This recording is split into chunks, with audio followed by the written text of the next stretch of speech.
ನಮಸ್ತೆ ವೀಕ್ಷಕರೇ, ಓಂ ಶ್ರೀ ದುರ್ಗಾಶಕ್ತಿ ಚಾನಲ್ಗೆ ಸ್ವಾಗತ. ವೀಕ್ಷಕರೇ, ಇಂದಿನ ವಿಷಯ ಏನಪ್ಪ ಅಂತಂದರೆ, ನೀವು ಪ್ರೀತಿಸಿದವ್ರನ್ನ, ನಿಮ್ಮಿಂದ ದೂರ ಆದವ್ರನ್ನ ಮತ್ತು ಕೆಲವೊಂದು ದಾಂಪತ್ಯದಲ್ಲಿ ಕಲಹ ವೈಮನಸ್ಸುಗಳಾಗಿ ದೂರ ಆಗಿರ್ತಾರೆ.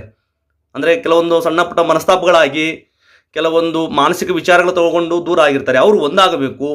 ಮತ್ತು ನೀವು ಇಷ್ಟಪಟ್ಟವರು ಪರಸ್ಥಳ ಪರವೂರಿರ್ತಾರೆ, ಅವ್ರು ನಿಮ್ಮ ಹತ್ರ ಬರಮಾಡ್ಕೋಬೇಕು. ಹಾಗಿದ್ರೆ ಬನ್ನಿ ವೀಕ್ಷಕರೇ, ಇಲ್ಲಿ ಒಂದು ಸರಳ ತಂತ್ರವನ್ನು ನಾನು ನಿಮಗೆ ತಿಳಿಸ್ಕೊಡ್ತೀನಿ. ಹಾಗೆ ಮಾಡಿ ಸಾಕು, ನೀವು ಇಷ್ಟಪಟ್ಟವರು ಸುಲಭವಾಗಿ ನಿಮ್ಮ ಹತ್ರ ಬರ್ತಾರೆ. ಅದು ಹೇಗೆ, ಯಾವ ಥರದ ನಾನು ಇಲ್ಲಿ ನಿಮಗೆ ತಿಳಿಸ್ಕೊಡ್ತೀನಿ. ಫಸ್ಟ್ ಇಲ್ಲಿ ಒಂದು ತೆಂಗಿನಕಾಯಿ ಕಾಣಿಸ್ತದೆ ವೀಕ್ಷಕರೇ, ಹೌದಾ? ತೆಂಗಿನಕಾಯಿ, ಅದಕ್ಕೆ ಕಲ್ಪವೃಕ್ಷ ಅಂತ ಹೇಳ್ತೀವಿ, ಯಾಕಂದ್ರೆ ಕೆಲವೊಂದು ಶುಭ ಕಾರ್ಯಕ್ಕೆ ಶ್ರೇಷ್ಠವಾದದ್ದು. ಮತ್ತು ಇಲ್ಲಿ ಒಂದು ಅರಿಶಿಣದ ಕೊಂಬು ಕಾಣಿಸ್ತದೆ ನೋಡಿ. ಇಲ್ಲಿ ಒಂದು ಮಾಂಗಲ್ಯ ಧಾರಣೆ ದಾರ, ಯಾಕಂದರೆ ಕೆಲವೊಂದು ಶುಭ ಕಾರ್ಯಕ್ಕೆ ಅರಿಶಿಣ ಮತ್ತು ಅರಿಶಿಣದ ಕೊಂಬು ದಾರವನ್ನು ಮಿಕ್ಸ್ ಮಾಡಿ ಮಾಂಗಲ್ಯ ಧಾರಣೆ ಮಾಡ್ತಾರೆ. ಕೆಲವೊಂದು ಶುಭ ಕಾರ್ಯಕ್ಕೆ ಒಳ್ಳೆಯದು. ಮತ್ತು ಇಲ್ಲಿ ಒಂದು ವಿಳೆದೆಲೆ ಕಾಣಿಸ್ತದೆ ನೋಡಿ, ವಿಳೆದೆಲೆ ಕಾಣಿಸ್ತದೆ. ಈ ವಿಳೆದೆಲೆ ಮೇಲೆ ನಾವು ಮೊದಲು ಏನು ಮಾಡ್ಕೋಬೇಕಪ್ಪ ಅಂತಂದರೆ, ನೀವು ಇಷ್ಟಪಟ್ಟಂಥ ವ್ಯಕ್ತಿಯ ಹೆಸರು ಇಲ್ಲಿ ನೀವು ಬರೀಬೇಕಾಗುತ್ತೆ ನೋಡಿ. ಇಲ್ಲಿ ನಾನು ರವಿ ಅಂತ ಬರೀತಿದ್ದೀನಿ, ಹೀಗೆ ಬರೀತಿದ್ದೀನಿ, ಕಾಣಿಸ್ತದೆಯಾ? ಓಂ ಅಂತ ಹಾಕೊಳ್ಳಿ, ರವಿ ಅಂತ ಬರೀರಿ, ಕೆಳಗಡೆ ಕ್ಲೀಮ್ ಅಂತ ಬರೀರಿ, ಹೀಗೆ ಬರೀ, ಕಾಣಿಸ್ತದೆಯಾ ನೋಡಿ. ಹೀಗೆ ಬರೆದ ಮೇಲೆ ಹಾಗೆ ಇನ್ನೊಂದು ಎಲೆ ಮೇಲೆ ನಿಮ್ಮ ಹೆಸರು ಬರೀರಿ. ನಾನು ಇಲ್ಲಿ ರಂಜಿನಿ ಅಂತ ಬರೀತಿದ್ದೀನಿ ನೋಡಿ, ಕಾಣಿಸ್ತದೆಯಾ? ರಂಜಿನಿ ಬರೆದ ಮೇಲೆ ಇಲ್ಲಿ ಕ್ಲೀಮ್ ಅಂತ ಬರೀರಿ,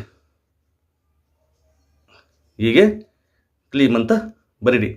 ಬರೆದ ಆದ ನಂತರ ಏನು ಮಾಡಬೇಕು ವೀಕ್ಷಕರೇ, ಇಲ್ಲಿ ಮಂತ್ರಕ್ಷತೆ ಕಾಣಿಸ್ತದೆ ನೋಡಿ, ಅದನ್ನು ಅದರ ಒಳಗಡೆ ಹಾಕೊಳ್ಳಿ. ಸ್ವಲ್ಪ ಕುಂಕುಮವನ್ನು ಹಾಕ್ಕೊಳ್ಳಿ ನೋಡಿ, ಅರಿಶಿಣವನ್ನು ಸ್ವಲ್ಪ ಹಾಕ್ಕೊಳ್ಳಿ. ಈಗೆಲ್ಲ ಹಾಕ್ತೀರಿ, ಆಯಿತಾ? ಎಲ್ಲ ಹಾಕಿದ ಆದ ನಂತರ ಆ ಎಲೆ ಮೇಲೆ ಇನ್ನೊಂದು ಎಲೆ ಇದೆಯಲ್ಲ, ಅದಕ್ಕೂ ಸ್ವಲ್ಪ ಮಂತ್ರಕ್ಷತೆನ ಹಾಕಿ, ಹೀಗೆ ಅರಿಶಿಣ ಕುಂಕುಮವನ್ನು ಹಾಕಿ ಅದಕ್ಕೆ, ಕಾಣಿಸ್ತದೆಯಾ? ಹೀಗೆ ಎರಡೂ ಹಾಕ್ಕೊಳ್ಳಿ.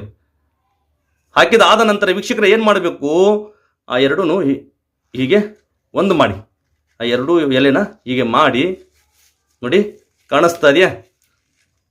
ಹೀಗೆ ಆ ಅರಿಶಿಣದ ಕೊಂಬು ದಾರ ಇದೆಯಲ್ವಾ, ಅದಕ್ಕೆ ಒಂದು ಗಂಟನ್ನು ಕಟ್ಕೊಳ್ಳಿ, ಹೀಗೆ ಕಟ್ಕೊಳ್ಳಿ, ಆಯಿತಾ?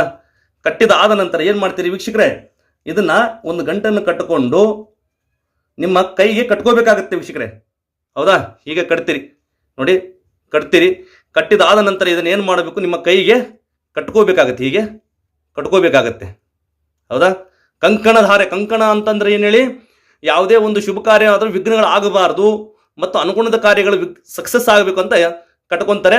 ಮತ್ತು ಈ ಥರ ಕಟ್ಕೋಬೇಕಾಗತ್ತೆ, ಈ ಥರ ಮಾಡಿ ಕಟ್ಕೋಬೇಕಾಗತ್ತೆ. ಕಟ್ಟಿದ ಆದ ನಂತರ ಏನು ಮಾಡಬೇಕು ನೋಡಿ, ಈ ಮಾಡ್ತೀರಿ, ಕಟ್ತೀರಿ, ಇದನ್ನು ಹಿಂಗೆ ಕಟ್ಕೊಳ್ಳಿ. ಕಟ್ಟಿದ ಆದ ನಂತರ ಕೈ ಮುಗಿದು ಏನು ಹೇಳಿ, ನಾನು ಒಂದು ಮಂತ್ರವನ್ನು ಹೇಳ್ತೀನಿ, ಆ ಮಂತ್ರವನ್ನು ನೀವು ಹೇಳಬೇಕಾಗತ್ತೆ. ಈ ಥರ ಕೈ ಕಟ್ಕೊಂಡು ಆದ ಮೇಲೆ ಓಂ ರಕ್ತಕಾಳಿ ನಮಃ ದುರ್ಗಾ ಆದಿಶಕ್ತಿ ಕಮಃ ಕಾಮಂ ದಹನ ಅಂತ ಈ ಮಂತ್ರವನ್ನು ಹೇಳಬೇಕಾಗುತ್ತೆ. ಮಂತ್ರವನ್ನು ಹೇಳ್ತೀರಿ, ಇದನ್ನ ಮಂತ್ರವನ್ನು ಹೇಳಿದ ಮೇಲೆ ಇದನ್ನ ಕೈಯಲ್ಲೇ ಇಟ್ಕೋಬೇಕಾಗುತ್ತೆ, ಕೈಯಲ್ಲಿ ಕಟ್ಕೋಬೇಕು. ಸಂಪೂರ್ಣವಾಗಿ ಒಂದು ದಿನ ಇರಬೇಕಾಗುತ್ತೆ. ಇಟ್ಟಿದ ಆದ ನಂತರ ಮಾರನೇ ದಿನ ಬೆಳಗ್ಗೆ ಎದ್ದೇಳುತ್ತೀರಿ. ಎದ್ದಿದ ಆದ ನಂತರ ಏನು ಮಾಡಬೇಕು, ಆ ದಾರವನ್ನು ಬಿಚ್ಚಿ ಮತ್ತು ಈ ತೆಂಗಿನಕಾಯಿ ಸಮೇತವಾಗಿ ಹರಿಯುವಂಥ ನೀರಿಗೆ ಬಿಡಬೇಕಾಗುತ್ತೆ. ಇಷ್ಟು ಮಾಡಿ ಸಾಕು ವೀಕ್ಷಕರೇ. ನೀವು ಇಷ್ಟಪಟ್ಟವರು ಯಾವುದೇ ಸ್ಥಳದಲ್ಲಿದ್ದರೂ, ಯಾವ ಜಾಗದಲ್ಲಿದ್ದರೂ ಅವರಾಗಿ ನಿಮ್ಮನ್ನು ಹುಡ್ಕೊಂಡ್ಬರ್ತಾರೆ ವೀಕ್ಷಕರೇ. ಇದು ನಿಮ್ಮ ಸ್ನೇಹಿತರಿಗೆ ತಿಳಿಸಿ, ಕಮೆಂಟ್ ಮಾಡಿ. ನಮಸ್ತೆ.